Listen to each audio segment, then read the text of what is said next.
Hello student, welcome to postmortem series जहाँ पे हम लोग शुरू करने जा रहे हैं हमारा सेशन नंबर 3, जिसमें आज के दिन हम लोग कवर करेंगे चैप्टर जिसका नाम है मटेरियल कॉस्टिंग। मटेरियल कॉस्टिंग को अगर समराइज करें तो बच्चों इस चैप्टर में टोटल 3 मेजर कॉन्सेप्ट्स आप लोगों को पढ़ने हैं, जिसमें से पहला कॉन्सेप्ट हम लोगों ने कवर किया है क्लास में, जिसका नाम है economic order quantity. Second concept of this chapter is related to the stock levels. Hope you remember that reordering level, maximum level, minimum level, average level, danger level etcetera. और इसमें और एक रैंडम वाला part आ जाएगा जहाँ पे आप लोगों को बाकी की चीज़ें पूछी जा सकती है। कुछ चीज़ें related to FIFO LIFO weighted average method, कुछ चीज़ें related to A B and C categorization of the inventory, कुछ चीज़ें related to JIT just in time system of inventory. मतलब इसमें बाकी के रैंडम छोटे छोटे पॉइंट्स भी है। तो चलो आज के इस पोस्टमार्टम सीरीज में कर देते हैं चीर फाड़ पूरे के पूरे ICAI के स्टडी मटेरियल की। इस स्टडी मटेरियल को अगर देखोगे तो बहुत सारी चीज़ें इसमें इन्होंने कवर करके रखी रहेगी। वो हर एक पॉइंट का डिस्कशन हम लोगों को करना है। So let's begin with our basic discussion. Now very first chapter के बारे में अगर सोचोगे तो चैप्टर में एग्जैक्टली हमें करना क्या है ये तुम्हें पहले से पता होना ज़रूरी है। Before going for any chapter हमेशा बच्चों याद रखना कि उस चैप्टर के ऑब्जेक्टिव्स क्या है वो समझ लो। See whenever you guys are talking about business organisation, हर एक बिजनेस ऑर्गेनाइजेशन का बेसिक ऑब्जेक्टिव होता है is to earn the profit and then to maximise it. Profit बढ़ाने के लिए सेलिंग प्राइस बढ़ाना एडवाइजेबल तो हो ही नहीं सकता, क्योंकि सेलिंग प्राइस अगर बढ़ाओगे तो we guys are living in competitive market, हमारा कस्टमर कहीं और चला जाएगा। और इसीलिए कस्टमर को रिटेन करना है तो सेलिंग प्राइस के साथ कृपया छेड़खानी ना करें। तो सर सेलिंग प्राइस उतना ही रख के हमें अगर प्रॉफिट बढ़ाना है तो how to maximize the profit? There is only one answer to this question and that answer you know very well, that is cost reduction. अगर आप लोगों को कॉस्ट रिड्यूस करने में सफलता हासिल हुई तो आसानी से आप लोग हमारा डिजायर्ड प्रॉफिट जो होता है ना, जिसकी हम इच्छा रखते हैं, वो हम लोग कमा सकते हैं। लेकिन ये कॉस्ट रिड्यूस करना है तो किसका रिड्यूस करना है? तो सबसे पहला एलिमेंट ऑफ कॉस्ट जो आता है, इवन कॉस्ट शीट अगर आपको याद होगा तो हमारे कॉस्ट शीट में भी सबसे पहला एलिमेंट ऑफ कॉस्ट जो हम रिकॉर्ड करते हैं वो होता है मटेरियल। और इसीलिए इस चैप्टर में दो ऑब्जेक्टिव्स दिमाग में फिट कर डालो कि पहले तो हमें ढूंढना है मटेरियल का कॉस्ट और उसके बाद उसे रिड्यूस करना है। सर मटेरियल का कॉस्ट ढूंढना है मतलब एग्जैक्टली क्या करना है? मटेरियल का कॉस्ट ढूंढना है तो मटेरियल के कॉस्ट को सर क्या बोला जाता है? तो इन ऑल हम लोग मटेरियल के कॉस्ट को बोला जाता है टोटल मटेरियल कॉस्ट। और total material cost for your kind information is of 3 types. इसे हम लोग 3 पार्ट में डिवाइड कर सकते हैं, जिसमें से पहला होता है परचेजिंग कॉस्ट, दूसरा होता है मटेरियल का ऑर्डरिंग कॉस्ट और तीसरा होता है मटेरियल का कैरिंग कॉस्ट। ऐसे 3 पार्ट में आप लोग बेसिकली मटेरियल के कॉस्ट को बाइफरकेट कर सकते हो। तो पहला आया आप लोगों का परचेजिंग कॉस्ट, उसके बाद है आप लोगों का ऑर्डरिंग कॉस्ट और उसके बाद आप लोगों का आ जाएगा कैरिंग कॉस्ट। तो सर यार परचेजिंग कॉस्ट कैसे कैलकुलेट करते हैं ये हमें थोड़ा सा क्विकली बता दीजिए। सिंपल सी बात है, there is a feature of company जो आपने सुना रहेगा, perpetual succession. Company is a going concern और गोइंग कंसर्न का मतलब होता है कंपनी बिजनेस करती थी, करती है और करती रहेगी, उसे कोई रोक नहीं सकता। बराबर ना? ऐसे डायलॉग वगैरह मार के हम लोग पढ़ाई करते वक्त थोड़ा सा एंटरटेनमेंट उसमें लाते हैं ताकि सारे कॉन्सेप्ट दिमाग में रिटेन हो पाए।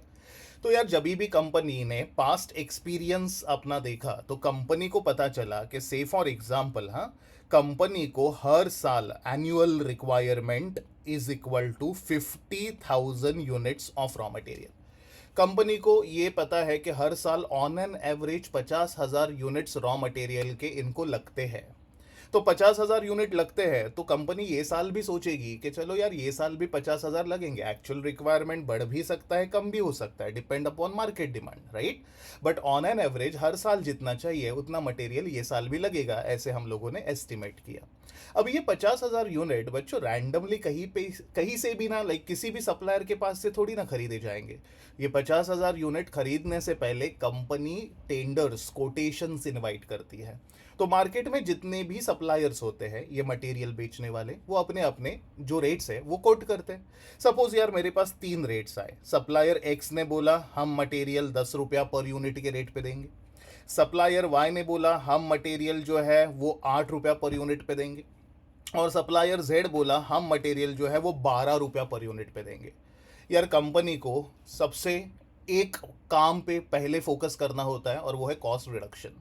अगर मुझे 50,000 यूनिट्स खरीदने हैं और तीनों सप्लायर के मटेरियल का क्वालिटी अगर सेम है तो it is very logical to accept the proposal given by supplier Y. Supplier Y मुझे 8 रुपए में मटेरियल दे रहा है। सर मतलब क्या हुआ sir, 1 unit of material I am ready to purchase at 8 rupees. ऐसे 50,000 यूनिट अगर मैं खरीदता हूं तो कैलकुलेटर पे अगर करता हूं मैं 50,000 इंटू 8 तो मेरे कैलसी पे आ जाएगा 4 लाख रुपया।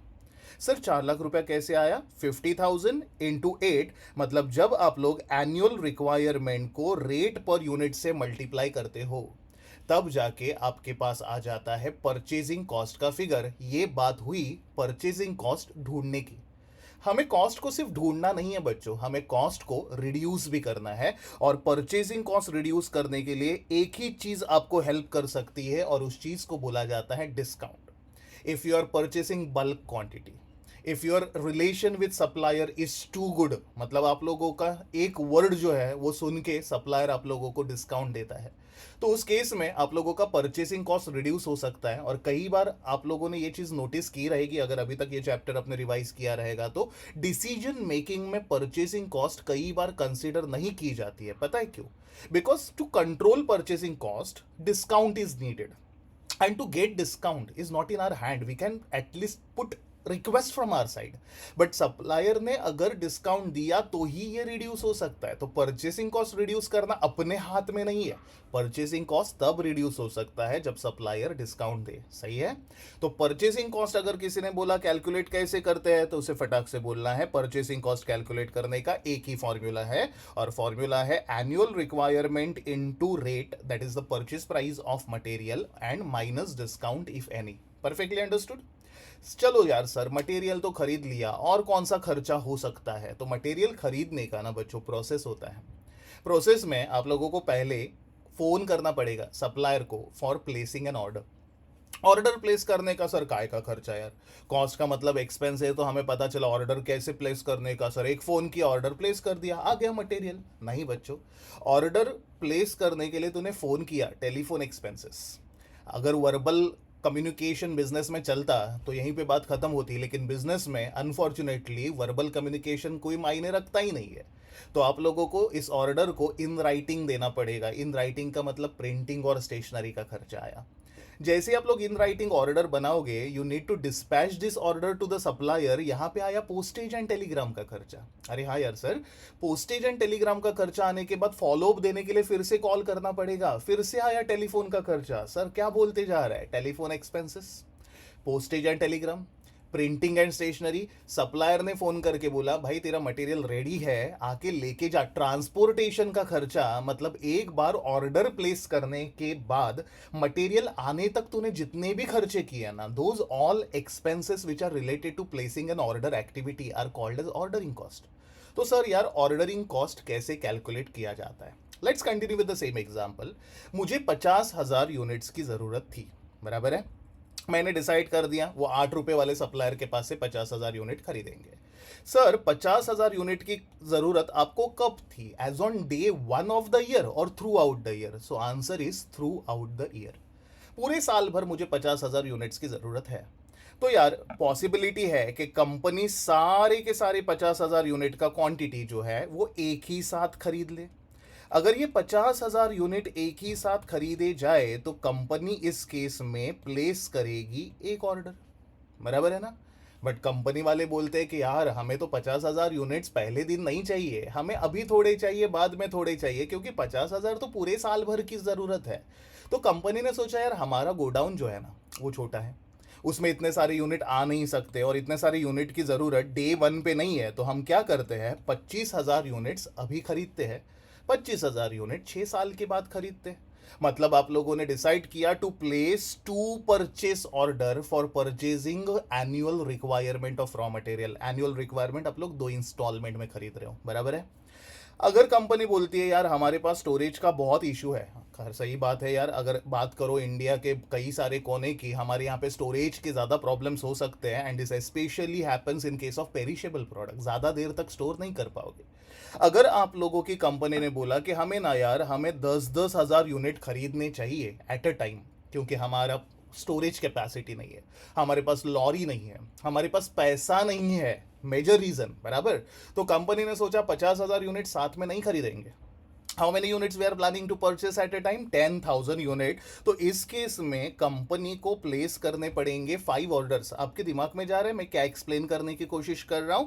यहां पे मैंने आपको एक्सप्लेनेशन दिया, annual requirement divided by quantity पर ऑर्डर अगर करते हो, annual requirement divided by quantity पर ऑर्डर अगर करते हो, तो आपको जो कॉस्ट, आपको जो नंबर मिलता है, that number is called as number of orders per year. पूरे साल भर में आप लोग इतने ऑर्डर करने वाले हो, ठीक से समझो। अभी अगर मैं लिखता हूं cost of an order, cost of an order का मतलब एक ऑर्डर प्लेस करने का कॉस्ट अगर 1,000 रुपया है, एक ऑर्डर प्लेस करने का कॉस्ट 1,000 रुपया है, तो 5 ऑर्डर प्लेस करने का कॉस्ट जो है वो 5,000 होगा। हाँ यार सर, अगर हम लोग 25,000 यूनिट खरीदते हैं ना, तो हम लोग कितने ऑर्डर प्लेस कर रहे हैं बच्चों, 2 ऑर्डर।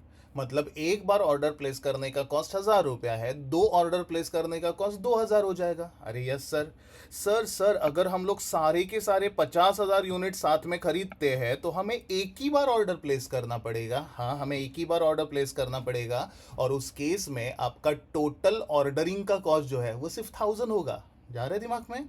पहले तो नंबर ऑफ ऑर्डर्स ढूंढो, और नंबर ऑफ ऑर्डर को एक ऑर्डर के कॉस्ट से मल्टीप्लाई करो, this is going to give you total cost of ordering.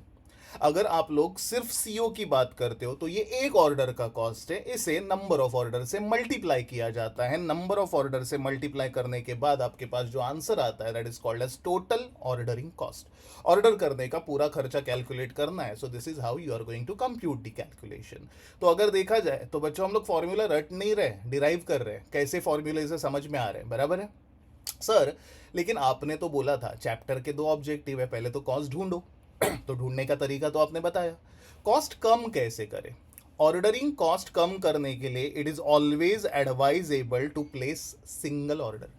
एक ऑर्डर प्लेस कर, तेरा ऑर्डरिंग कॉस्ट सबसे मिनिमम रहेगा, सही है ना। जैसे जैसे नंबर ऑफ ऑर्डर बढ़ते जाएंगे, छोटे छोटे क्वांटिटी खरीदोगे तो टाइम पास भी होएगा, छोटे छोटे क्वांटिटी खरीदोगे तो आप लोगों का डॉक्यूमेंटेशन का काम भी बढ़ेगा, छोटे छोटे क्वांटिटी खरीदोगे तो आपके नंबर ऑफ ऑर्डर्स बढ़ेंगे, and ultimately number of orders बढ़ने की वजह से आपका ऑर्डरिंग कॉस्ट भी बढ़ेगा। हाँ सर, बात में दम तो है, लेकिन देयर इज वन प्रॉब्लम। आप लोगों ने जो क्वांटिटी खरीदा है 50,000, वो क्वांटिटी तो आप लोगों ने गोडाउन में रखा, तो गोडाउन में रखने के बाद उसे कैरी करना पड़ेगा, स्टोरेज कॉस्ट। वेयर हाउस में होल्ड करने का cost, holding cost, maintenance cost, carrying cost, कितने सारे नाम है। इन्वेंट्री को स्टोर करने के लिए जो कॉस्ट लगता है, that storage cost is called as carrying cost of the inventory. Sir, godown में कितना इन्वेंट्री रहेगा, पूरे के पूरे गोडाउन में हमेशा कांस्टेंट इन्वेंट्री तो नहीं रहेगा। आज 50,000 है, मतलब ओपनिंग स्टॉक 50,000 है, क्लोजिंग स्टॉक 0 हो जाएगा, क्योंकि वो मटेरियल तुम लोग यूज करने वाले हो, बराबर ना। आज मैं 50,000 लेके आया, 50,000 सर क्या लेके आया, यूनिट्स लेके आया, यूज किया यूज किया यूज किया यूज किया, क्या किया, यूज किया यूज किया यूज किया यूज किया, over the period of time वो 0 होगा। मतलब मेरे पास ओपनिंग स्टॉक जो है वो 50,000 है, क्लोजिंग स्टॉक जो है वो 0 है। सर, एवरेज स्टॉक कैसे कैलकुलेट करते हैं, opening plus closing divided by 2, यही होता है ना। तो क्लोजिंग तो अपने पास बचा ही नहीं है, तो जो भी क्वांटिटी तो ओपनिंग में खरीद के लेके आया था, उसे अगर 2 से डिवाइड करेगा तो एवरेज इन्वेंट्री मिलेगा। कुछ बच्चे बोलते हैं सर एवरेज क्यों लेने का, सर डायरेक्ट 50,000, पूरे साल भर we are not going to carry 50,000 राजा। 50,000 यूनिट्स शुरू में है, जो आगे यूज करेंगे यूज करेंगे यूज करेंगे तो कम होगा कम होगा कम होगा। मतलब पूरे साल भर कांस्टेंट क्वांटिटी कैरी नहीं करना होता है, पूरे साल भर एवरेज क्वांटिटी कैरी करना होता है, और इसीलिए मैंने यहाँ पे Q को 2 से डिवाइड किया। चलो, से फॉर एग्जाम्पल अगर मेरा कैरिंग कॉस्ट, सर कैरिंग करने का काय का कॉस्ट लगता है सर, गोडाउन का rent, godown lighting charges, godown keeper salary, फिर आप लोगों के इन्वेंट्री का इंश्योरेंस, फिर अपॉर्चुनिटी कॉस्ट, आपका जो पैसा फंसा हुआ है इन्वेंट्री में, अगर वो कहीं मार्केट में इन्वेस्ट करते तो उसके ऊपर आपको इंटरेस्ट मिलता था। ये सारे के सारे खर्चे अगर देखे जाए तो आपके पास सपोज आया 10 रुपया पर यूनिट पर एनम का कैरिंग कॉस्ट। सर सी आई क्या लिखा, carrying cost of inventory, carrying cost of inventory. Stock carry करने का 1 यूनिट का खर्चा, अगर 1 यूनिट पूरे साल भर रखते हो तो 10 रुपया लगेगा। वैसे ही अगर एवरेज यूनिट साल में रखोगे तो आपको कितना रुपया लगेगा, this is what you need to calculate. समझो हाँ बच्चों, समझो हाँ, यहाँ पे आएगा प्रॉब्लम, यहाँ पे आएगा प्रॉब्लम। प्रॉब्लम ये है कि यार सर अगर मैं 50,000 यूनिट रखूंगा, अगर मैं 50,000 यूनिट रखूंगा पूरे साल भर, तो 50,000 यूनिट पूरे साल भर रखने का खर्चा ना बच्चे 5 लाख होएगा यार। अरे हाँ यार सर, सर अगर मैं 25,000 यूनिट रखूंगा गोडाउन में, अगर मैं गोडाउन में 25,000 यूनिट रखूंगा तो पूरे साल भर का खर्चा 2.5 लाख होएगा। हाँ हाँ हाँ सर, अगर मैं ऑन एन एवरेज 5,000 यूनिट ही रखता हूँ गोडाउन में, तो मुझे पूरे साल भर में सिर्फ और सिर्फ 50,000 रुपए का खर्चा लगेगा। यस यस यस सर, मतलब जितना स्टॉक कम कैरी करोगे उतना कैरिंग कॉस्ट कम लगेगा।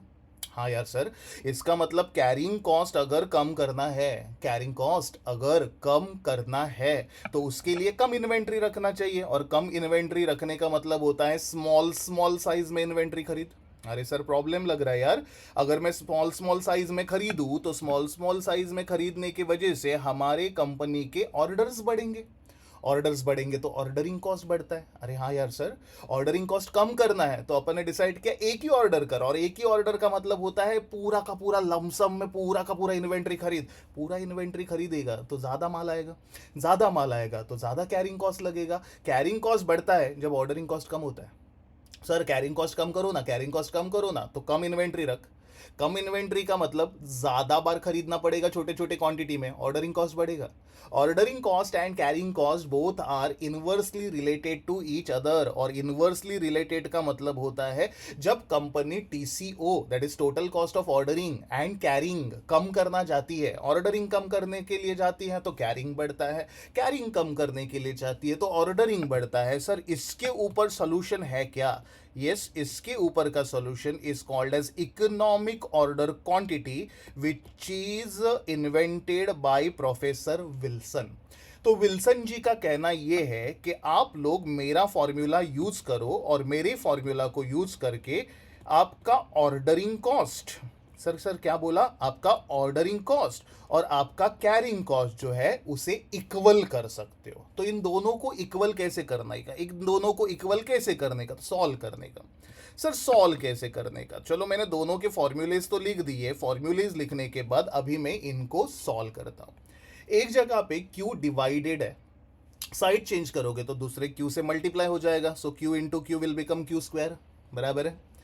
2 जो है एक जगह पे डिवाइड किया है, साइड चेंज करोगे तो मल्टीप्लाई हो जाएगा 2 इंटू ए इंटू सी ओ, सही है। और सी आई जो मल्टीप्लाइड है साइड चेंज करने के बाद डिवाइड हो गया, बराबर है। लेकिन यार हम लोग कभी भी क्वांटिटी स्क्वायर में नहीं खरीदते, तो स्क्वायर का इफेक्ट हटाने के लिए पूरे फॉर्मूला को आप लोग स्क्वायर रूट में डाल सकते हो। ये बना आप लोगों का Q का फॉर्मूला। सर ये Q क्या है? This is called as economic order quantity, it is also called as reordering quantity. इस फॉर्मूला से जो आंसर आएगा, इस फॉर्मूला से जो आंसर आएगा उतनी ही यूनिट्स हम लोग हमेशा खरीदेंगे। पहली बार खरीदोगे तो उसे बोला जाएगा इकोनॉमिक ऑर्डर क्वांटिटी, और दूसरे और सब्सिक्वेंट टाइम जब खरीदोगे तो उसे बोला जाएगा reordering quantity. Repetition is happening, बराबर है। ये कई बार आप लोगों ने क्लास में देखा रहेगा, बट बच्चों डेरिवेशन कई बच्चों को पता नहीं रहता है कि how the formula is derived, और इसीलिए मैंने इस रिविजन सेशन में पहले तो ईओक्यू का फॉर्मूला डिराइव करके बताया। चैप्टर के बाकी के जो कॉन्सेप्ट्स है ना, like stock level and all, उसके वीडियोस मेरे यूट्यूब चैनल पे अवेलेबल है, तो आप लोग स्टॉक लेवल का एक्सप्लेनेशन वगैरह उन वीडियो के द्वारा देख सकते हो, पूरा का पूरा आपको लिस्ट में मिल जाएगा। Done. So on the basis of EOQ, इस ईओक्यू से होता क्या है, तो विल्सन बाबा बोलते हैं कि ईओक्यू से आपका टोटल ऑर्डरिंग कॉस्ट और टोटल कैरिंग कॉस्ट जो है वो इक्वल होता है। तो this was the first category of chapter. Wow sir, ये कैटेगरी जो है, इस कैटेगरी के ऊपर सम्स पूछे जाते हैं, हाँ पूछे जाते हैं, एंड इवन स्टॉक लेवल के ऊपर भी क्वेश्चंस पूछे जाते हैं। तो ये पूरा का पूरा थियोरी पढ़ने के बाद do one thing before examination, ये जितनी भी चीज़ें यहाँ पे आप लोगों को लिखी है ना, एक बार एट अ ग्लांस ओवरव्यू आप लोगों को करना है कि एग्जैक्टली रिक्वायरमेंट ऑफ मटेरियल क्या होता है, how company purchases material, elements में क्या क्या आता है। तो आप लोगों का प्रोक्योरमेंट कॉस्ट, दैट इज आपका ऑर्डरिंग कॉस्ट, मटेरियल स्टोरेज का कॉस्ट, फिर कंट्रोल करने के लिए लगने वाले टेक्निक्स, ये सारी की सारी चीज़ें हमें अभी ना आगे ग्रेजुअली एक एक करके पढ़ती जानी है। ठीक है, तो चलो आगे बढ़ते हैं हम लोग। यहाँ पे इन्होंने bill of material, requisition note, ये सारी की सारी चीज़ों का बाइफर्केशन वगैरह दे के रखा हुआ है। एक बार आराम से शांत दिमाग से ये सारे के सारे पॉइंट आप लोगों को रीड करने हैं, सिर्फ रीड करने हैं।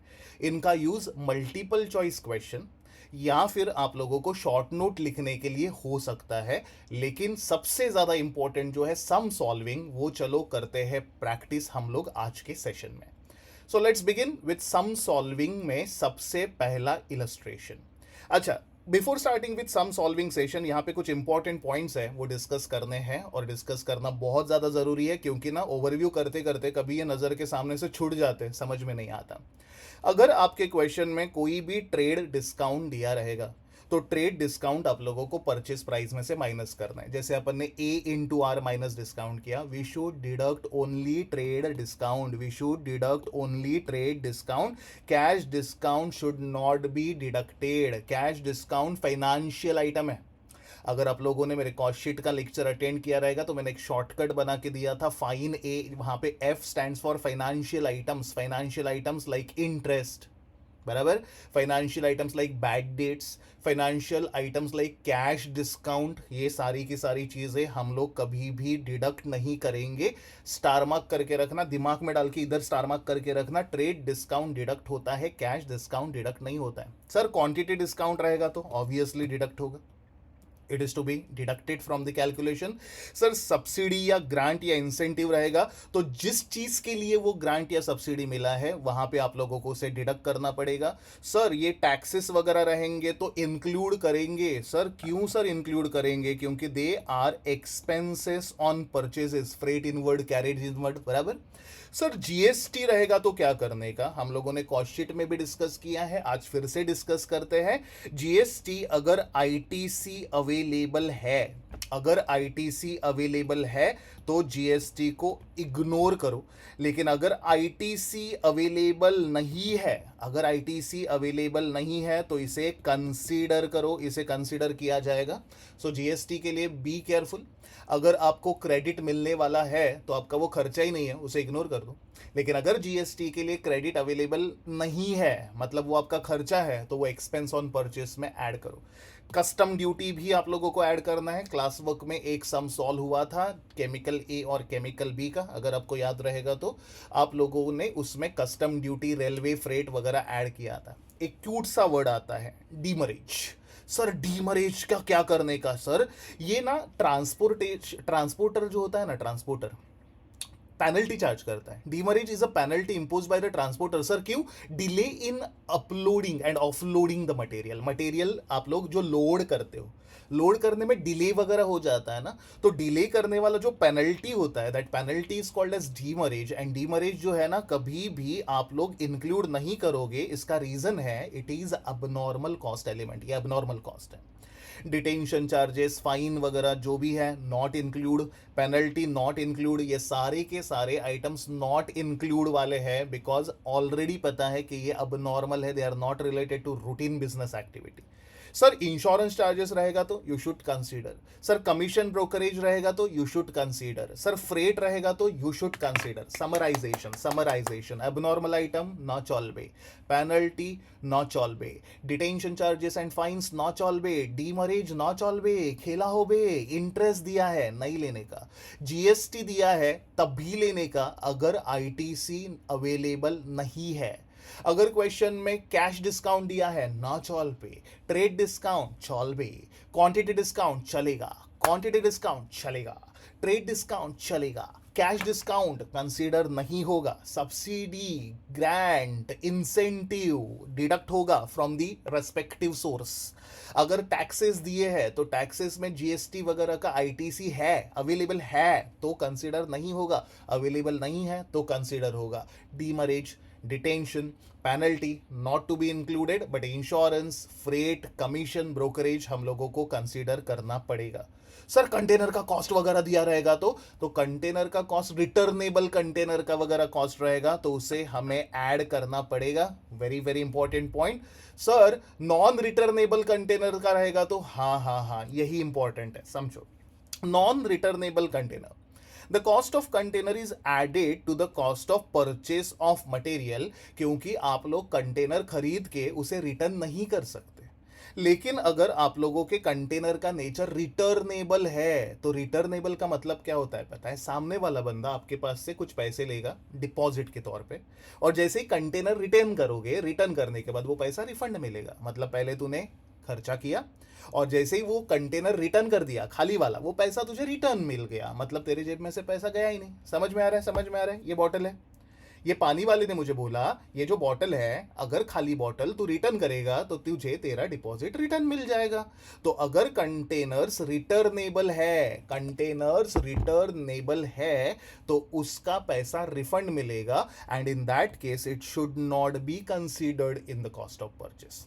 लेकिन अगर आप लोगों का कंटेनर नॉन रिटर्नेबल है तो उसका कॉस्ट परचेस प्राइस में ऐड करना पड़ेगा। ठीक है, इतना याद रखना।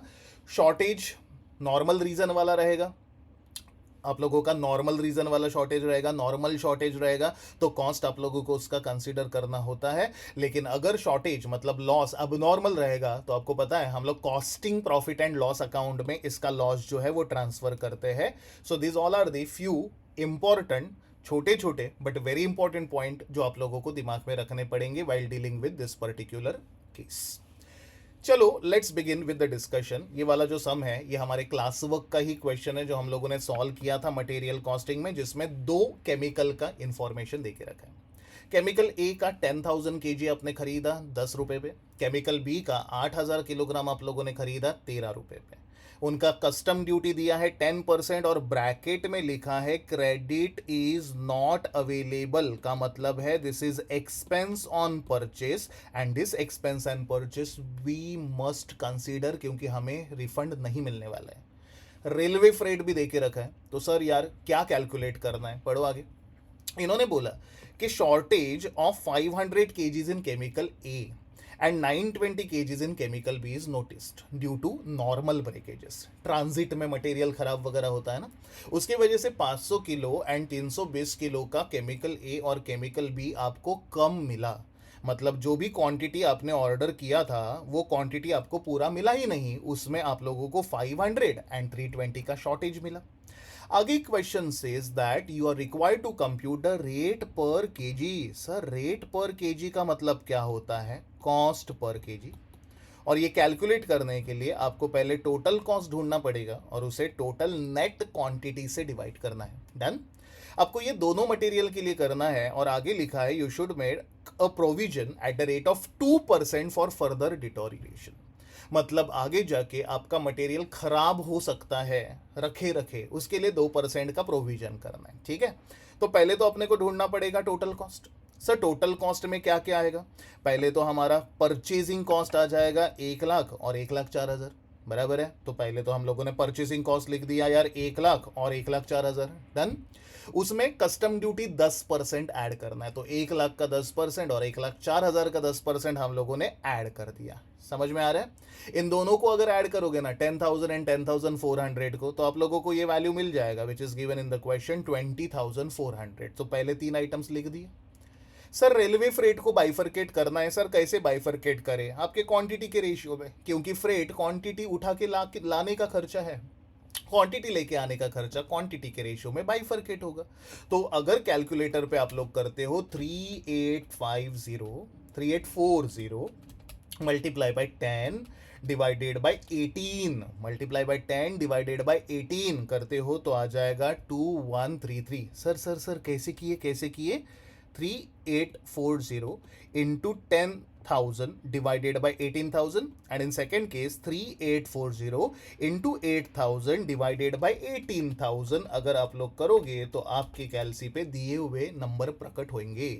सर ये तो मिल गया हमें टोटल कॉस्ट को डिवाइड करने के लिए क्या चाहिए, टोटल क्वांटिटी।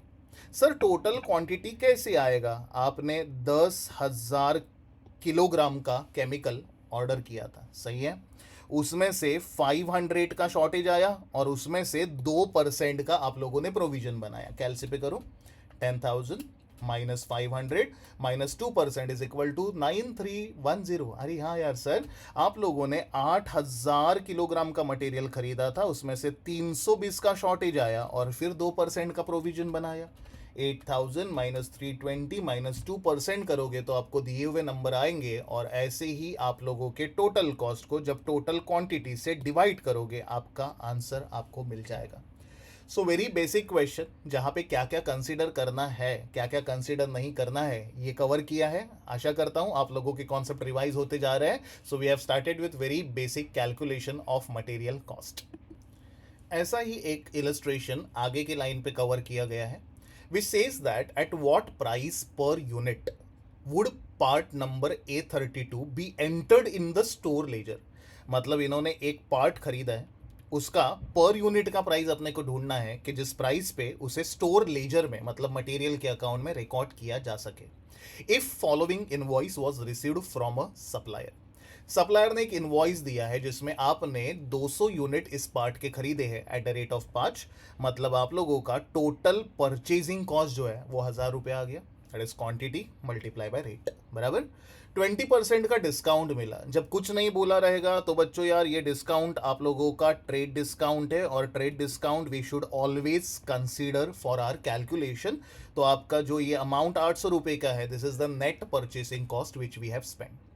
जीएसटी इन्होंने ऐड किया है 12% का, उसमें पैकिंग चार्जेस ऐड किए बच्चों। पैकिंग चार्जेस जो है नॉन रिटर्नेबल बॉक्सेस के हैं, मतलब वो खर्चा तू बॉक्सेस रिटर्न करके रिकवर नहीं कर सकता, मतलब ये तो खर्चा हो ही गया। मतलब यार आप लोगों को 800 रुपये का परचेस प्राइस दे के रखा है, बराबर है। परचेस प्राइस के बाद जीएसटी का नेचर देखना पड़ेगा अपने को, वेदर आईटीसी इज अवेलेबल और नॉट। लेकिन ये जो आपका नॉन रिटर्नेबल बॉक्स है उसका खर्चा तो हमें उठाना ही पड़ेगा, हमें रिकॉर्ड करना ही पड़ेगा, क्योंकि हम लोग ये पैसा रिकवर नहीं कर सकते। अगर रिटर्नेबल होता तो इग्नोर कर देते। आगे का line says a 2% cash discount. यार कैश डिस्काउंट हमेशा हम लोग करेंगे इग्नोर, अभी डिस्कस हुआ था। Documents substantiating payment of GST are enclosed for claiming input credit। मतलब ITC इनपुट क्रेडिट ले सकते हो सर, मतलब इनपुट टैक्स क्रेडिट मिलेगा। हाँ डॉक्यूमेंट आप लोगों के पास है, एनक्लोज करके रखे।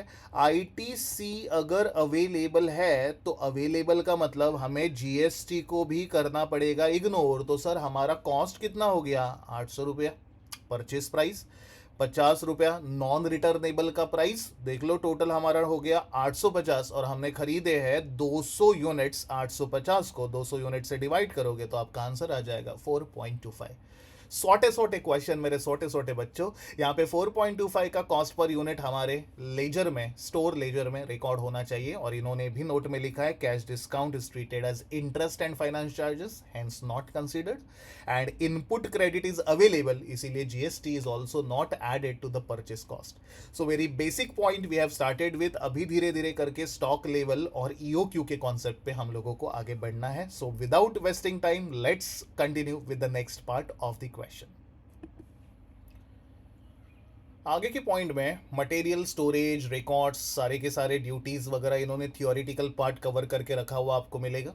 उसमें स्टोर्स रिकॉर्ड में बीन कार्ड क्या होता है, स्टोर कीपर होता है ना बच्चों, स्टोर कीपर वो जो क्वांटिटेटिव रिकॉर्ड मेंटेन करता है, दैट क्वांटिटेटिव रिकॉर्ड्स को ही बोला जाता है bin card.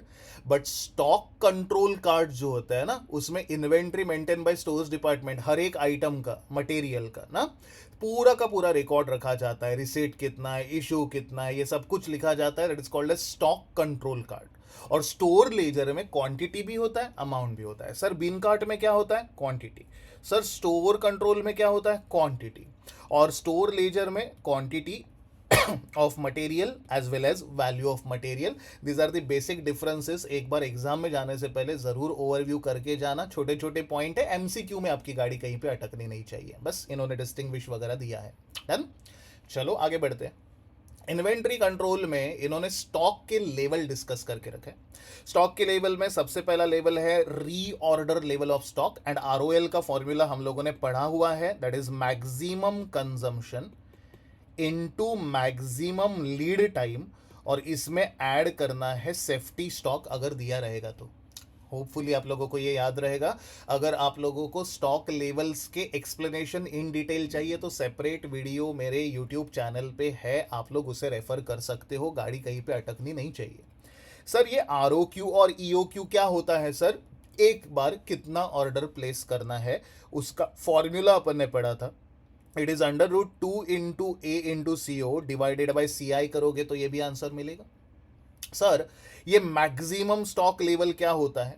Max to max at a time आपके वेयरहाउस में कितना स्टॉक रखना है, that is called as maximum stock level, and maximum stock level का formula is R O L plus R O Q, और इसमें से हम लोग माइनस करते हैं minimum consumption into minimum lead time. बच्चों मेक श्योर कि सारे फॉर्मूलेज आप लोगों के दिमाग में हो बिफोर अटेंडिंग रिवीजन लेक्चर, नहीं तो फिर अचानक से रिवीजन में पता चलेगा मेरे को तो फॉर्मूला आता ही नहीं, मैं तो डर गई, तो फिर प्रॉब्लम होएगा यार। ओके, मिनिमम लेवल का फॉर्मूला हम लोगों ने पढ़ा था, that is R O L minus average consumption into average lead time.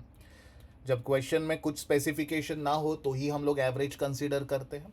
Sir average level का फॉर्मूला क्या था? Minimum level plus maximum level का answer divided by 2। Be careful, it is not minimum consumption plus maximum consumption upon 2, it is minimum level का answer plus maximum level का answer divided by 2 is equal to your average stock level. और average stock level का पहले के ज़माने में और एक फॉर्मूला हुआ करता था, और वो फॉर्मूला था minimum level plus half of R O Q. ये फॉर्मूला कई बार एग्जाम में पूछा नहीं जाता है, और ये पूरा का पूरा सिलेबस से ऑफ हो चुका है, फिर भी रिवीजन लेक्चर में मैंने आपको एक सेफ्टी स्टॉक दे के रखा है ताकि ज़रूरत अगर पड़े, एमसीक्यू कहीं से भी आ सकते तो वहाँ पे ये फॉर्मूला आप लोगों का कवर हो जाना चाहिए, इसीलिए मैंने ये भी लिखा। एंड फाइनली एक लेवल आप लोगों ने पढ़ा था, danger level. Sir danger level कब आता है? सर डेंजर लेवल तब आता है जब सेफ्टी स्टॉक ना हो या सेफ्टी स्टॉक कम हो, मतलब तुम लोग आउट ऑफ स्टॉक हो जाते हो। सर आउट ऑफ स्टॉक होने के बाद हमें जो आता है वो क्या होता है? इमरजेंसी। इसीलिए इमरजेंसी लीड टाइम को आप लोग मल्टीप्लाई करते हो एवरेज कंजम्पशन से व्हेन नथिंग इज गिवन। अगर क्वेश्चन में बोला है during emergency minimum consumption took place, तो आप लोग minimum consumption into emergency lead time करोगे। Lead time is the delivery time. और इन्हीं सारे फॉर्मूलाज के डिस्कशन के ऊपर आप लोगों के कुछ कैलकुलेशंस आ सकते हैं। कैलकुलेशंस में इन्होंने कुछ सम्स वगैरह कवर किए रहेंगे। देख लो अभी तक मैंने जितना डिस्कशन किया, that is ordering cost, EOQ, सारे के सारे लेवल ये आप लोगों को यहाँ पे मिल जाएंगे। और सबसे पहला इलस्ट्रेशन नंबर 3 हमारा बेसिक वाला इलस्ट्रेशन है, वो डिस्कस कर लेते हैं, जहाँ पे question is asking us to calculate economic order quantity. Also state the number of orders to be placed in a year. तो इकोनॉमिक ऑर्डर कैलकुलेट करने के लिए 2 into A into C O divided by C I करना है, और उसका root find out करना पड़ेगा। और नंबर ऑफ ऑर्डर्स कैलकुलेट करने के लिए ए डिवाइडेड बाई क्यू करना पड़ेगा। मेरे सारे के सारे स्टूडेंट, जीके शाह क्लासेस के स्टूडेंट, बीबी वर्चुअल के स्टूडेंट, जो भी मुझसे पढ़े हुए स्टूडेंट हैं, आपको याद है कि आपने ईओक्यू वाले कॉन्सेप्ट में सबसे पहला क्लास वर्क में सबसे पहला समझो अपन ने सॉल्व किया था क्लासरूम के अंदर, वो यही था। और लोग बोलते अरे सर ने आईसीएफ मॉड्यूल कवर किया कि नहीं? पूरा कवर होता है यार, पूरा कवर होता है, अगर खुद से ट्राई करोगे तब पता चलेगा ना। इन्होंने दिया है consumption of material per annum, this is my annual consumption. Ordering cost per order, this is my CO, cost of one order. Cost per kilogram of raw material, पर किलोग्राम ऑफ रॉ मटेरियल मतलब एक बार material खरीदने जाओगे तो 1 kilogram का material तुझे 2 रुपए में मिलेगा, तो this is purchase price which is called as rate. और स्टोरेज कॉस्ट का मतलब है सी आई, और सी आई जो है वो 8% है, जब भी सी आई परसेंटेज में दिया रहेगा। उसे हमेशा रेट पे चार्ज किया करो, क्योंकि 2 रुपए का एक यूनिट स्टोर करने के लिए 8% का खर्चा होगा। 2 रुपए पे 8% का खर्चा मतलब आप लोगों का सीआई जो है हर एक यूनिट का 0.16 आ जाएगा। समझ रहे हैं? 2 रुपए वाला एक यूनिट पूरे साल भर में स्टोर करने के लिए आपके जेब में से 0.16 जाएगा। तो सब्सटीट्यूट कर लेते यार इसको, it is 2 into annual requirement 10,000 into ordering cost 50 divided by carrying cost 16.16. It is 2 into 10,000 into 50 divided by 0.16 का स्क्वायर रूट निकालोगे तो आपका आंसर आ जाएगा 2500 किलोग्राम्स। आप लोगों को बोला था ईओक्यू ढूंढो और ईओक्यू का आंसर आ गया। सर पूरे साल भर में हमें 10,000 किलो चाहिए एंड एट अ टाइम हम लोग 2,500 किलो खरीद रहे, इसका मतलब हमें कितने ऑर्डर प्लेस करने का पड़ेंगे? सर हमें पूरे साल भर में 4 ऑर्डर प्लेस करने पड़ेंगे एंड 4 ऑर्डर्स का answer is given in the question. बच्चों यार trust me, this is the subject जहां पे मैक्सिमम आप लोग ना मार्क्स लेके आ सकते हो। This is one more question again we solve in the class, ये क्लास में ही सॉल्व किया हुआ क्वेश्चन है। इसमें आपका एनुअल डिमांड देके रखा है, annual requirement, unit price is a rate, order cost जो है वो है सीओ, और storage rate, interest rate, obsolescence rate, ये सारे के सारे बने सीआई, क्योंकि स्टोर करने का cost is carrying cost, interest rate is an opportunity cost, it's a carrying cost, obsolescence rate मतलब मटेरियल रखे रखे खराब होने का जो रेट है वो 6% है, तो हमारा सीआई हो गया 20%। सर 20% किस पे चार्ज करें? रेट पे, और रेट देखो कितना है 20, तो आपका सीआई जो है वो आया 4 रुपया। देखते हैं क्वेश्चन में पूछा क्या है। क्वेश्चन में पूछा है compute EOQ and total variable cost. क्या कैलकुलेट करने के लिए बोला? EOQ and variable cost. Sir EOQ कैसे कैलकुलेट करें? √2 into annual requirement into ordering cost divided by carrying cost. So 2 into 5,000 into 16 divided by 4 का स्क्वायर रूट निकालोगे तो आपका EOQ का आंसर आ जाएगा 200 यूनिट्स। आया 200 यूनिट्स? हो सर सही पढ़ा रहे हो कि नहीं? चेक कर टकले, 200 यूनिट्स है ना। और 200 यूनिट के बाद आप लोगों को बोला है टोटल कॉस्ट कैलकुलेट करो। सर टोटल कॉस्ट में क्या क्या आता है? टोटल कॉस्ट में आता है आप लोगों का total purchasing cost, total ordering cost and total carrying cost. Sir formulas बस क्या पढ़ा है ना, A into R, ordering is A upon Q into C O and carrying is Q upon 2 into C I. तो हमारा annual requirement है 5,000, rate है total 20 rupees, this will give you 1,00,000 rupees का purchasing cost, plus annual requirement is 5,000, quantity is 200, CO दिया है 16 रुपया। 5,000 divided by 200 into 16 is equal to 400, और आपका ईओक्यू का क्वांटिटी डिवाइडेड बाई 2 इंटू 4 रुपये का carrying cost will give you 400। It has to be same. 1,00,000 plus 400 is 1,08,000, और ये 1,08,000 रुपीज़ का जो कैलकुलेशन हमारे फॉर्मूला के थ्रू अपन ने किया है, इन्होंने भी वर्टिकली कैलकुलेट करके वही दिखाया है। मतलब यार बच्चों देखा जाए तो everything we have done in class, यार सब कुछ क्लास में हुआ है। तो सर और क्या करना है? और क्या? और कुछ नहीं करना है, आप लोगों को सिर्फ फिर से रिवीजन करना है, और ये रिवीजन करने के बाद ट्रस्ट मी गाइज, आप लोगों को कॉस्टिंग में मैक्सिमम मार्क्स लाने से कोई नहीं रोक सकता। आप लोग मेरे इंस्टाग्राम के स्टोरीज देख लो, रिजल्ट के दिन आप लोग मेरे सारे के सारे क्रिएटिव्स देख लो। बोल बोल के थकता हूँ मैं बच्चों, यार मेरे इंस्ट्रक्शन फॉलो करो, आप लोगों को पूरे मार्क्स मिलेंगे। लेकिन ना आए, हमें तो यहाँ वहाँ जाके पूछना है, हम जोड़ेंगे, घटाएंगे, गुणाकार करेंगे, भागाकार करेंगे, तब जाके पता चलेगा कि हम कंफ्यूज हो रहे हैं। सर के ऊपर भरोसा नहीं करेंगे तो और क्या होगा? बराबर है, भरोसा किया करो, trust your faculty what ever. चलो आगे बढ़ो। डिटरमाइन द टोटल कॉस्ट, आपको फिर से फाइंड आउट करने के लिए बोला है total cost that would result for the items of a new price of 12.8। इन्होंने बोला अगर रेट ही चेंज होता है तो रेट चेंज होने की वजह से क्या आपके कैलकुलेशन पे फर्क पड़ेगा? तो आंसर है हाँ। सबसे पहले हमारा सीआई चेंज होगा। हमारा अभी सीआई जो है वो हो जाएगा 20% ऑफ 12.8। 12.8 का 20% कैलकुलेट करोगे तो सीआई हो जाएगा 2.56। अरे हाँ यार सर, सी आई चेंज हो गया, तो सी आई चेंज होने के बाद तो ई ओ क्यू तो चेंज होना ही है, हमारा डिनोमिनेटर 2.56 है।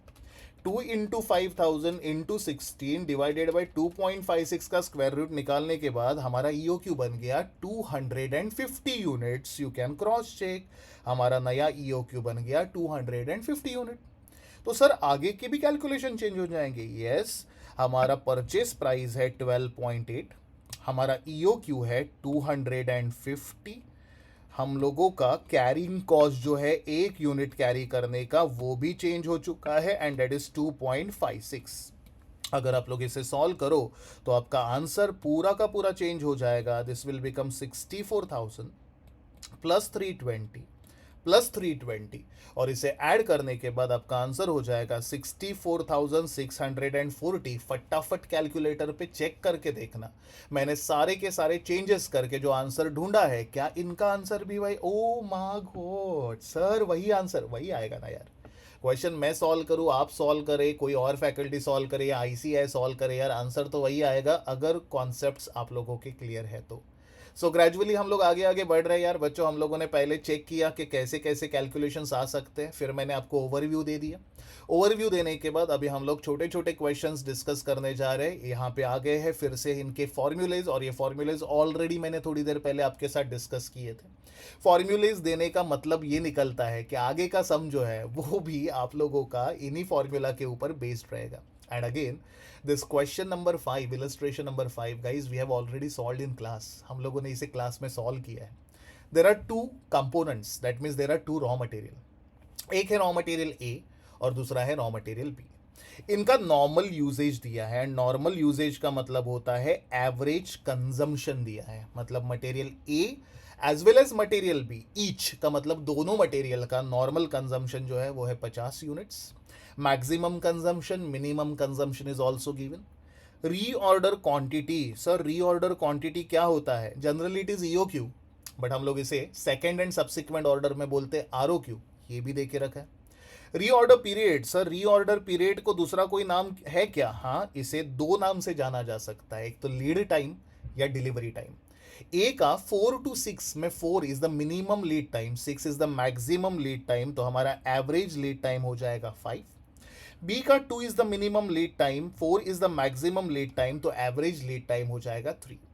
आपको कैलकुलेट करने के लिए बोला है हर एक कंपोनेंट के लिए reordering level. Sir reordering level का फॉर्मूला क्या होता है? रीऑर्डरिंग लेवल का फॉर्मूला होता है maximum consumption into maximum lead time. पूरे क्वेश्चन में कहीं पे सेफ्टी स्टॉक तो है नहीं। ए का और बी का मैक्सिमम कंजम्पशन हमारे पास अवेलेबल है एंड दैट इज 75 यूनिट्स। इसे मल्टीप्लाई करने के लिए मैक्सिमम लीड टाइम भी हमारे पास अवेलेबल है एंड दैट इज 6 and 4। इसे सॉल्व करोगे तो आ जाएगा 450 and 300। You can cross check, 450 and 300 units is the given answer. Sir इसका मतलब क्या है? इसका मतलब जैसे ही गोडाउन का माल 450 और 300 के लेवल पे आ जाएगा ए और बी के केस में, you should place the next order. Reorder मतलब अगला ऑर्डर कब प्लेस करना है? जब ए का stock level reaches 450 in the godown and B का stock level reaches 300 units in the godown, आप लोगों को नया माल ऑर्डर करना है, तब जाके आप लोगों का प्रोडक्शन स्मूथली चलता रहेगा। समझ रहे हो पक्का? इसके बाद क्वेश्चन बोलता है कि कैलकुलेट करो दूसरा level, minimum level. Sir minimum level का फॉर्मूला क्या होता है? तो लिख देते हैं यहाँ पे, minimum level is equal to, minimum level का formula is R O L minus average consumption into average lead time. अपने पास तो दो माल है, पहला है ए और दूसरा है बी। ए और बी का आर ओ एल अभी अभी अपन ने ढूंढा 450 and 300। माइनस करने के लिए एवरेज कंजम्पशन चाहिए, और हमारा एवरेज कंजम्पशन देखो पहले लाइन पे मिलेगा आपको 50 units per week multiply by average lead time is 5 and 3। इसे अगर सॉल्व करो तो आपका आंसर आ जाएगा 200 and 150। You can cross check, answer is 200 and 150। आप लोगों के पूरे साल भर में गोडाउन में on an average 200 units of A और 150 यूनिट ऑफ बी पड़े रहते। बच्चों यार अगर आपके कॉन्सेप्ट क्लियर है, फॉर्मूलेज क्लियर है, माँ कसम कोई आपको रोक नहीं सकता यार। इसने बोला है कैलकुलेट करो maximum level. Sir maximum level का फॉर्मूला क्या होता है? ले, मैक्सिमम लेवल का फॉर्मूला तुझे नहीं आता यार। Formula is R O L plus R O Q और इसमें से माइनस करना है तुझे minimum consumption into minimum lead time. जितनी बार लिखोगे उतनी बार प्रैक्टिस होगा। ए और बी का ROL इज 450 एंड 300। दोनों का ROQ is given in the question and ROQ as per given information is 300 and 500। लिख दिया मैंने यहाँ पे 300 एंड 500। इसमें से माइनस करने के लिए we need minimum consumption given in the question 25 और मिनिमम लीड टाइम इन्होंने दे के रखा है 4 और 2। अगर इसे सॉल्व करो तो आपके कैलकुलेटर पे आ जाएगा 650 और दूसरे का आया 750। You can cross check 650 units and 750 units is the answer for next. और फाइनली अगर एवरेज कैलकुलेट करना है तो average is equal to minimum plus maximum divided by 2। सही है ना? Minimum plus maximum divided by 2 करके आपका आंसर आ गया। दूसरे के केस में कैलकुलेशन करना है तो minimum plus maximum divided by 2 करो, आपके पास आंसर आ जाएगा 450। बस इंस्टेड ऑफ डिवाइडेड बाई 2 इन्होंने हाफ से मल्टीप्लाई किया है। So the same meaning boss. यहाँ पे ये भी सम डिस्कस हो गया। मतलब यार सारे के सारे बेसिक कॉन्सेप्ट मटेरियल कॉस्टिंग के रिवाइज होते जा रहे हैं। आशा करता हूँ आपका कॉन्फिडेंस बूस्ट हो रहा है because of this postmortem series. Let's begin with the next. If you check the next question no guys, ये क्वेश्चन भी हम लोगों ने क्लास में सॉल्व किया है। सर ये सारे सम्स क्लास में सॉल्व होते हैं? हाँ, if you join JK Shah classes full fledge आपको कवरेज मिलेगा। If you are joining BB virtual मेरा लेक्चर, आप लोगों को ये सारे के सारे क्वेश्चंस मिल जाएंगे। मतलब यार मैक्सिमम कवरेज जो है वो क्लास के अंदर ही होता है।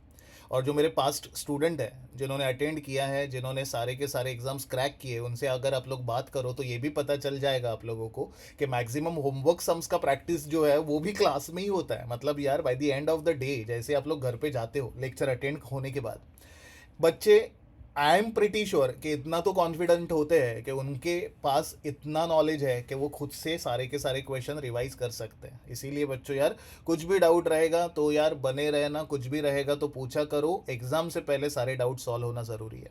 So we are not going to waste our maximum time of revision, क्योंकि रिवीजन में नए नए पॉइंट अगर रिवाइज हो जाए तो अच्छा होता है। So this question number 6 is already solve in the class. आप लोग इसका वीडियो देख सकते हो। आप लोगों के पास आगे का क्वेश्चन अगर देखा जाए तो उसमें भी आप लोगों को इंफॉर्मेशन दिया हुआ मिलेगा। आ गया इन्वेंट्री का स्टॉक आउट वाला concept, highly important question. This Messrs Styro Tube वाला क्वेश्चन ऑल्सो भी सॉल्व इन क्लास यार। बहुत बढ़िया सा क्वेश्चन है जहां पे स्टॉक आउट होने के लिए कंपनी क्या क्या प्रोविजंस बनाती है, इसके बारे में चर्चा हम लोगों ने की थी अगर आपको याद हो। स्टॉक आउट का मतलब क्या होता है पता है? आपके पास कस्टमर आया, कस्टमर ने ऑर्डर प्लेस किया और आपके पास सफिशिएंट स्टॉक नहीं था, तो आप लोग आउट ऑफ स्टॉक हो जाओगे। आउट ऑफ स्टॉक होने से बचने के लिए आप लोग एक्स्ट्रा स्टॉक रखते हो and that extra stock is called as safety stock. अभी देखो होता क्या है, आप लोग स्टॉक आउट से बचने के लिए, सर स्टॉक आउट से बचने के लिए मतलब कस्टमर रिटर्न ना जाए, अपॉर्चुनिटी कॉस्ट ना लगे, इसीलिए आप लोग एक्स्ट्रा स्टॉक रखते हो and that stock is called as safety stock.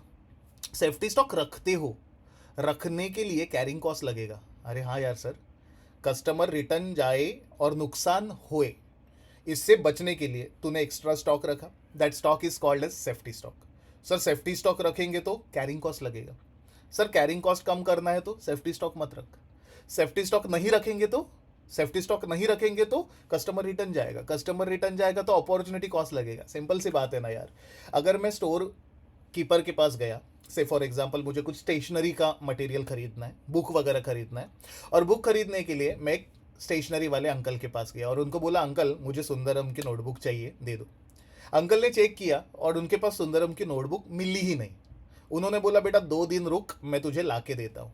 मैं 2 दिन थोड़ी ना वेट करूँगा, मैं तो दूसरे के पास जाऊँगा क्योंकि मुझे ज़रूरत है अभी, मुझे बुक चाहिए अभी, और मार्केट में कॉम्पिटिटर्स इतने भरे हुए हैं कि कहीं ना कहीं से तो बुक मिल ही जा सकता है। तो उन अंकल के पॉइंट ऑफ व्यू से सोचो ना बच्चों, कस्टमर था, सेल हो सकता था, प्रॉफिट कमाया जा सकता था, लेकिन प्रॉफिट नहीं कमा पाए क्योंकि कस्टमर चला गया। तो कस्टमर रिटर्न क्यों गया? क्योंकि स्टॉक था नहीं। This is called a stock out का रिस्क, अपॉर्चुनिटी कॉस्ट लगा। इससे बचने के लिए थोड़ा एक्स्ट्रा माल रखो, लेकिन एक्स्ट्रा माल रखोगे तो गारंटी क्या कस्टमर आएगा ही, राइट ना। अगर कस्टमर नहीं आया तो वो रखा ही रहेगा, जब तक रखा रहेगा तब तक कैरिंग कॉस्ट लगेगा। अरे हाँ यार सर, पूरे चैप्टर में यही है। अपॉर्चुनिटी कॉस्ट कम करना है तो सेफ्टी स्टॉक रख, सेफ्टी स्टॉक जो है वो तेरा कैरिंग कॉस्ट अट्रैक्ट करेगा। अगर कैरिंग कॉस्ट कम करना है तो सेफ्टी स्टॉक मत रख, सेफ्टी स्टॉक नहीं रखेगा तो अपॉर्चुनिटी कॉस्ट लगेगा। मतलब यार इस क्वेश्चन में कितना सेफ्टी स्टॉक रखना है इसी के बारे में कुछ इंफॉर्मेशन दिया है। तो इस कंपनी ने ना बच्चों बहुत सारे बार स्टॉक आउट एक्सपीरियंस किया है। पहली बार ये हुआ कि 100 टायर का ऑर्डर आया, लेकिन 100 टायर का ऑर्डर सिर्फ 2 बार आया और इनके पास 100 टायर्स थे नहीं, मतलब 100 टायर का शॉर्टेज था। फिर कई बार 80 टायर का शॉर्टेज आया, फिर 50 टायर्स का शॉर्टेज आया, 20 टायर्स का शॉर्टेज आया, 10 टायर्स का शॉर्टेज आया, 0 टायर का शॉर्टेज आया। सर शॉर्टेज का मतलब ऐसा हो सकता है कि सामने वाले बंदे ने 100 टायर मांगे और तेरे पास 100 थे नहीं, या फिर ऐसा हो सकता है सामने वाले ने 1100 टायर मांगे, बस तेरे पास सिर्फ और सिर्फ 1000 टायर्स थे, तो 100 का यहाँ पे भी स्टॉक आउट होता है। इन नंबर ऑफ टाइम्स को अंडर टोटल करोगे तो टोटल करने के बाद आपको पता चलेगा सारे के सारे एक्सपीरियंसेस जो शेयर किए हैं। 2 बार 100 टायर का ऑर्डर रिजेक्ट होना, 5 बार 80 टायर का ऑर्डर रिजेक्ट होना, 10 बार 50 टायर का ऑर्डर रिजेक्ट होना, ये 100 बार हुआ है। मतलब अगर मैं इनका प्रोबेबिलिटी कैलकुलेट करूं, इवेंट का occurrence is called as probability, तो पहले इवेंट का probability is 0.02, 2 divided by 100, second is 0.05, third one is 0.1, 0.2, 0.3 and 0.33। Sir इसका मतलब क्या हुआ? इसका मतलब मार्केट में से 100 टायर का ऑर्डर हमेशा नहीं आता है, ये ऑर्डर आने का प्रोबेबिलिटी 0.02। मार्केट में से 80 टायर का ऑर्डर हमेशा नहीं आता है, ये टायर का ऑर्डर आने का प्रोबेबिलिटी 0.05 एंड सो ऑन। हम लोगों ने हर इवेंट का प्रोबेबिलिटी लिखा है। Messer Styro Tubes losses ₹150 पर unit due to stock out. मतलब जब भी एक यूनिट का स्टॉक आउट हो, कंपनी को ₹150 का लॉस होता है हर एक यूनिट के पीछे। And company spends ₹50 per unit on carrying the inventory. मतलब एक यूनिट कैरी करे तो ₹50, एक यूनिट स्टॉक आउट हो जाए तो ₹150। अब यार ये टेबल देख के बच्चे परेशान हो जाते हैं, ये क्या क्या लिख दिया, क्या लिख दिया इन्होंने। चलो डिस्कस करते हैं। अगर मुझे कभी भी स्टॉक आउट नहीं होना है तो इस लिस्ट को देखो और मुझे बताओ मैक्सिमम स्टॉक आउट कितने टायर का हुआ था? 100 का। अगर मुझे फ्यूचर में कभी भी आउट ऑफ स्टॉक नहीं होना है तो मैक्स टू मैक्स मैं कितने टायर एक्स्ट्रा रखूंगा यार? 100 टायर एक्स्ट्रा रखूंगा, बराबर है ना? तो पहला पॉसिबिलिटी, अगर मैं 100 टायर का सेफ्टी स्टॉक रखूं तो क्या होगा? हर एक टायर कैरी करने के लिए ₹50 लगेगा, बराबर है ना? हर एक टायर कैरी करने के लिए ₹50 लगेगा। इसका मतलब 100 टायर कैरी करने के लिए मेरे जेब में से ₹5000 जाएगा। 5000 का कॉस्ट लगा। सर ये कौन सा कॉस्ट लगा? Carrying cost. सर क्या आप स्टॉक आउट हो गए? पॉसिबल ही नहीं है, स्टॉक आउट हो ही नहीं सकता। सर क्यों नहीं हो सकता? मार्केट में से 100 टायर का ऑर्डर आया तो मेरे पास 100 टायर एक्स्ट्रा है। मार्केट में से अगर 100 का नहीं 80 का ऑर्डर आया तो मेरे पास 100 है, मतलब सफिशिएंट है। मैंने मैक्सिमम सेफ्टी स्टॉक रखा है। सर मैक्सिमम सेफ्टी स्टॉक क्यों रखा है? क्योंकि मुझे कभी स्टॉक आउट होना ना पड़े। तो इस इवेंट में मेरा स्टॉक आउट का कॉस्ट जो है वो 0 हो जाएगा, बट मेरा कैरिंग कॉस्ट जो है वो 5000 लगेगा। डन। कंपनी वाले बोलेंगे योगेश यार ये स्टॉक का जो अमाउंट है ना 5000 का कॉस्ट, वो कम करना। मैं बोलूंगा ठीक है कम करते। कम करने के लिए मैं अगर 80 ही टायर रखता हूं तो 80 टायर कैरी करने के लिए ₹4000 लगेगा। सर कैसा आया यार 4000? 80 tyre into ₹50 each. But problem आएगा। सर कब प्रॉब्लम आएगा? अगर मार्केट में से 100 टायर का ऑर्डर आता है। अपन ने रखे कितने टायर है यार? 80। लेकिन हमारा ऑर्डर कितने का आ रहा है? 100 टायर का। मतलब यार 20 टायर का शॉर्टेज है ना। 20 टायर का shortage is called as stock out.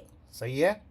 एक टायर के स्टॉक आउट पे ₹150 लगता है। 150 इंटू 20 टायर करोगे तो 3000 लगेगा। लेकिन ये 100 टायर, सॉरी 80 टायर, ये जो आपका सेफ्टी स्टॉक है, ये 80 टायर तूने रखा, लेकिन तू स्टॉक आउट क्यों हुआ? क्यों हुआ स्टॉक आउट? क्योंकि 100 टायर का ऑर्डर आया। समझ रहे हो पक्का? सर नहीं समझ में आ रहा है सर, मैंने 80 टायर रखे। मार्केट में से मुझे डिमांड आया 100 टायर का, मतलब शॉर्टेज कितना आया? 20 टायर का। अरे हाँ सर, एक टायर के पीछे ₹150 का लॉस होता है तो 20 टायर का लॉस हो गया 3000। लेकिन ये इवेंट 100 टायर का ऑर्डर आने का इवेंट जो है उसका प्रोबेबिलिटी 0.02 है बस। इसका मतलब मेरा प्रोबेबल लॉस जो है वो 3000 नहीं होगा। 100% 100 टायर का ऑर्डर नहीं आता है। 100 टायर का ऑर्डर सिर्फ आया था 2 बार आउट ऑफ 100 टाइम्स। मतलब इसका प्रोबेबल कॉस्ट जो है वो ₹60 लगेगा और यही ₹60 इन्होंने लिखा है। तो इन ऑल आपका कॉस्ट देखो 4060 हो गया। हम्म, समझ रहा है सर। मतलब हमारा 5,000 का जो लॉस है वो 5,000 से रिड्यूस होके 4,060 होगा अगर हम लोग सेफ्टी स्टॉक कम रखेंगे। सर कॉस्ट और कम हो सकता है, हो सकता है। सेफ्टी स्टॉक सिर्फ 50 यूनिट्स का रखा। सर ये लाख किधर से रहा है? ये वाला 100 टायर सेफ्टी में रखेंगे तो क्या होगा, 80 टायर सेफ्टी में रखेंगे तो क्या होगा, 50 टायर सेफ्टी में रखेंगे तो क्या होगा। एक टायर कैरी करने का 50 रुपया लगता है, तो 50 टायर कैरी करने के लिए 50 रुपया into 50 tyre is equal to 2,500 लगेगा। हाँ हाँ हाँ सर, बराबर है बराबर है बराबर है। मार्केट में हम लोगों ने 50 का सेफ्टी स्टॉक रखा है। अगर 100 टायर का ऑर्डर आए तो 50 टायर का स्टॉक आउट होगा, 80 का ऑर्डर आए तो 30 टायर का स्टॉक आउट होगा। स्टॉक आउट समझ रहे हैं? Order size minus safety stock. 100 tyre minus 50, 50 का आउट ऑफ स्टॉक हो गया। 80 का ऑर्डर आया, 50 मेरे पास है, 30 का स्टॉक आउट हो गया। हर एक स्टॉक आउट का कॉस्ट है 150 रुपया, मतलब हो गया 7,500 एंड 4,500। बट 100 टायर का प्रोबेबिलिटी है 0.02। 80 टायर का ऑर्डर आने का प्रोबेबिलिटी है 0.05। तो प्रोबेबल कॉस्ट जो है वो आप लोगों का 7,500 का 2% 150 एंड 4,500 का 5% 225 लगेगा। सो इन शॉर्ट आप लोगों को 375 रुपीज़ का लगने वाला है अपॉर्चुनिटी कॉस्ट, अगर आप लोग 50 टायर रखते हो। ये देख 375 आया है, समझ रहे हैं?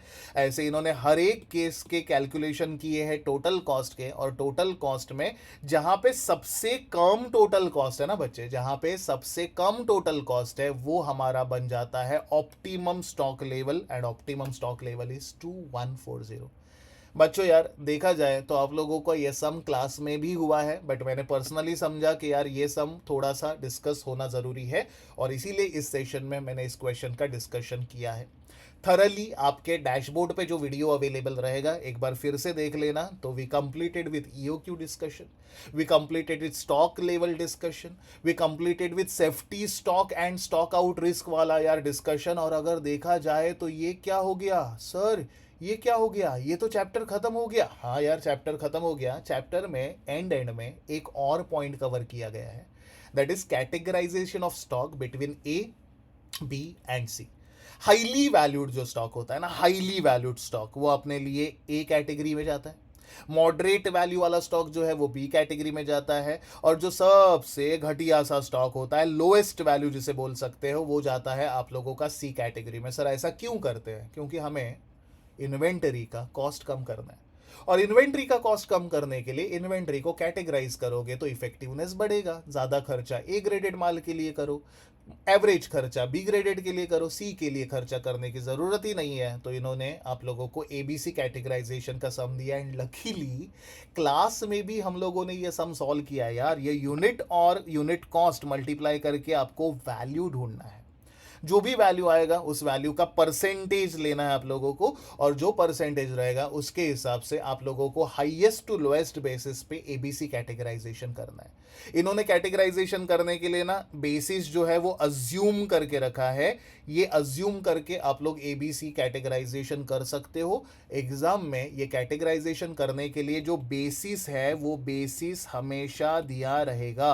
सर दिया रहेगा मतलब 50,000 के ऊपर के वैल्यू का स्टॉक ए ग्रेडेड में डालेंगे, 15,000 से 50,000 बी में जाएगा। ये हमारा अजम्पशन नहीं हो सकता, इन्होंने अज्यूम करके दिया है। एग्जाम में ये स्लैब्स क्वेश्चन में मेंशन रहेंगे, एंड अकॉर्डिंगली आप लोगों को क्लासिफिकेशन करना है। बच्चों यार अगर ठीक से देखोगे तो यहाँ पे आप लोगों का ये पूरा का पूरा classification discussion everything is done. पूरा का पूरा मटेरियल कॉस्टिंग अपन ने 1 घंटे में डिस्कस किया यार। अगर आप लोगों के सारे कॉन्सेप्ट क्लियर रहेंगे तो आप लोग आराम से आपका मटेरियल कॉस्टिंग का रिवीजन कर सकते हो। There is one more concept which is coming from financial management है। फाइनेंशियल मैनेजमेंट, हाँ फाइनेंशियल मैनेजमेंट में आप लोगों ने स्टॉक टर्नओवर रेशियो पढ़ा था, and stock turnover ratio is an inventory turnover ratio. आप लोगों ने जो पढ़ा था वो COGS अपॉन एवरेज स्टॉक, ऐसा एक फॉर्मूला पढ़ा हुआ रहेगा यार बच्चों। ये फॉर्मूला जो है ये फिनिश गुड्स के स्टॉक से रिलेट करता है, लेकिन अगर रॉ मटेरियल का स्टॉक टर्नओवर कैलकुलेट करना है तो उसके लिए फॉर्मूला यूज करना पड़ता है RMC divided by average stock of raw material. तो देखते हैं यार, ये क्वेश्चन सॉल्व कर लेते हैं। ओपनिंग स्टॉक है, क्लोजिंग स्टॉक है, तो एवरेज स्टॉक आ सकता है। सर एवरेज कैसे आएगा? 90,000 प्लस 1,10,000 डिवाइडेड बाई 2। अगर एवरेज कैलकुलेट करो तो एवरेज आ जाएगा आप लोगों का 2 लाख डिवाइडेड बाई 2 करने के बाद 1 लाख रुपए का एवरेज आ गया। और इसमें opening plus purchase minus closing करने के बाद आरएमसी आ जाएगा 90,000 plus 270 minus 1,10,000 is equal to raw material consume 2,50,000 divided by 1 lakh. आप लोगों का स्टॉक टर्नओवर आ गया 2.5। इसका मतलब पूरे के पूरे 365 दिन में 2.5 टाइम्स आप लोग स्टॉक टर्नओवर करते हो। तो एक बार स्टॉक टर्नओवर करने के लिए कितने दिन लगते हैं? 365 इंटू 1 डिवाइडेड बाई 2.5 करने पे आपका आंसर आ जाएगा 146 days. The very basic concept कि पूरे साल भर 2.5 टर्नओवर होता है तो एक बार टर्नओवर करने में कितने दिन लगेंगे। This is also called as stock velocity. इसे स्टॉक वेलोसिटी भी बोला जा सकता है। तो यार अगर देखोगे तो सारे के सारे डिस्कशंस किए हैं। ये आगे का क्वेश्चन जो है ये हमारे क्लास में होमवर्क सेक्शन में आप लोगों का कवर्ड है, आप लोग चेक कर सकते हो। यार ये सारी की सारी चीज़ें हम लोगों ने डिस्कस भी की है, सॉल्व भी की है, और इसी सारी की सारी चीज़ें डिस्कस करते करते हम लोग पहुंच चुके हैं हमारे मटेरियल के चैप्टर के थ्योरी के एंड सेशन में। यहाँ पे सारे के सारे डिस्कशन करने के बाद आप लोगों को फिफो लिफो सारे के सारे एडवांटेजेस डिसएडवांटेजेस दे के रखे। At intermediate level FIFO LIFO weighted average का ज़्यादा प्रेशर तो बच्चों को आता नहीं है, क्योंकि मैक्सिमम बच्चों को FIFO method LIFO method weighted average method के सम्स पता होते हैं, क्योंकि आप लोगों ने AS2 अकाउंटिंग स्टैंडर्ड 2 इन्वेंट्री में ये पढ़ा हुआ है होता है। इवन आप लोगों ने फाउंडेशन के लेवल पे ये सारी की सारी चीज़ें रिवाइज की होती है। तो बच्चों इस चैप्टर के एंड में जब भी आप लोग ICAI का मटेरियल रेफर करते रहोगे, मेक श्योर लिखी हुई सारी चीज़ें एक बार नज़र के सामने से आपके चले जाए, बस पढ़ने का है आप लोगों को। ये जो क्वेश्चन दिख रहा है आप लोगों को आगे का illustration number 12, this question also we have discuss and solve in class work. ये क्लास वर्क में सॉल्व किए गए सारे के सारे क्वेश्चन आपके सामने आ रहे हैं। तो आप लोगों को ज़्यादा रिवाइज अगर करना है तो हमारा बुक जो क्लासेस में हम लोगों ने सॉल्व किया है पहले प्रायोरिटी उसे देना। उसके बाद ये जो अपना पोस्टमार्टम सीरीज़ है ये देखना, और ये देखने के बाद आप लोगों को मेक श्योर करना है कि आप लोग सुपर 30 MCQ का सीरीज़ भी देखोगे। इतना करके जाओ बच्चों, RTP MTP का प्रैक्टिस करना बस हो जाएगा। आप लोगों को कोई भी नहीं रोक सकता है अच्छे मार्क्स लाने से, ठीक है। सो मेक श्योर करो कि सारे के सारे रिवीजन वाले पॉइंट आप लोग रिवाइज कर रहे हो। स्क्रॉल करते करते पहुंच चुके हैं हम लोग समरी में, और अभी तक के सारे डिस्कशन को समराइज करें तो चलो चेक करते हैं हमारा नॉलेज कि हम लोग MCQ सॉल्व कर पाते हैं या नहीं। So let's test your knowledge guys. Multiple choice question number 1 says direct material can be classified as, direct material is always considered as variable cost because it is directly related to the quantity. In most of the industries, second point says, in most of the industries, the most important element of cost is material because maximum cost material पे लगता है। Okay इसके बाद का point says, point number 3 says that which of the following is considered to be the normal loss of material.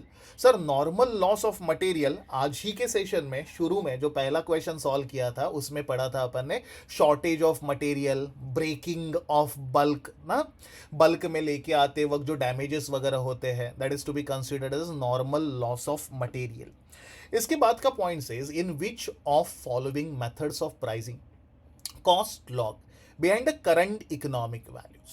Cost lag behind the current economic values का मतलब होता है यार ऐसे बहुत सारे मेथड है जिसमें करंट इकोनॉमिक वैल्यू कहां पे कंसीडर किया जाता है, तो हमेशा करंट बेसिस पे जो कंसीडर किया जाता है that is called as first in first out price. उस प्राइस में आप लोगों का इकोनॉमिक वैल्यू करंट वाला कंसीडर हो जाएगा।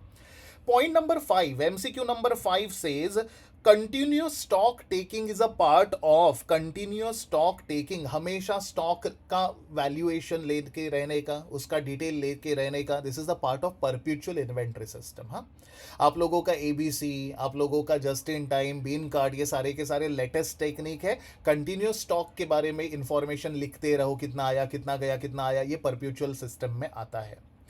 MCQ number 6 says in which of the following method issues of material are priced at predetermined rate. Predetermined rate is always called a standard rate. Standard का मतलब होता है आप लोगों का estimated rate, और इसीलिए standard price method में हमेशा predetermined rate से आप लोगों के calculations किए जाते हैं. 7 point says what material prices fluctuate widely. When material prices fluctuate widely, the method of pricing that gives absurd result is a simple average method. जब भी प्राइस में फ्लक्चुएशन रहेगा तभी एक ही मेथड तो आप लोगों को absurd result देगा, and that is your simple average price method. 8 point says when prices fluctuate widely, the method that will smooth out the effect of fluctuation is always weighted average method.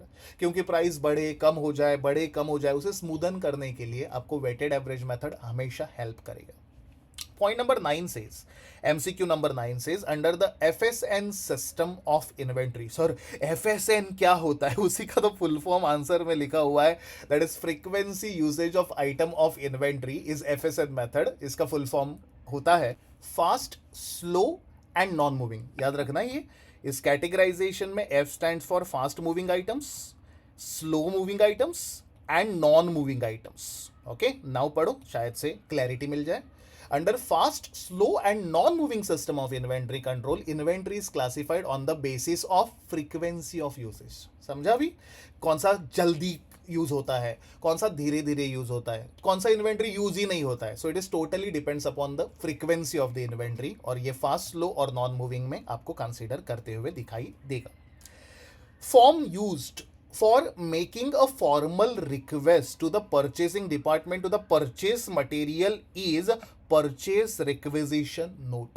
बच्चों, एक format बनाया जाता है request का purchasing department द्वारा to purchase the material. तो material हमें लेके आना है, हमें उसका रिक्वेस्ट देना है, तो उसके लिए जो फॉर्म यूज किया जाता है that is called as your purchase requisition note. और यहाँ पे बेसिक वाले एमसीक्यूज भी हम लोगों ने डिस्कस किए यार. प्रैक्टिकल प्रॉब्लम्स अगर देखोगे तो प्रैक्टिकल प्रॉब्लम्स में से मैक्सिमम प्रॉब्लम्स जो है हम लोगों ने क्लास में सॉल्व किए हैं.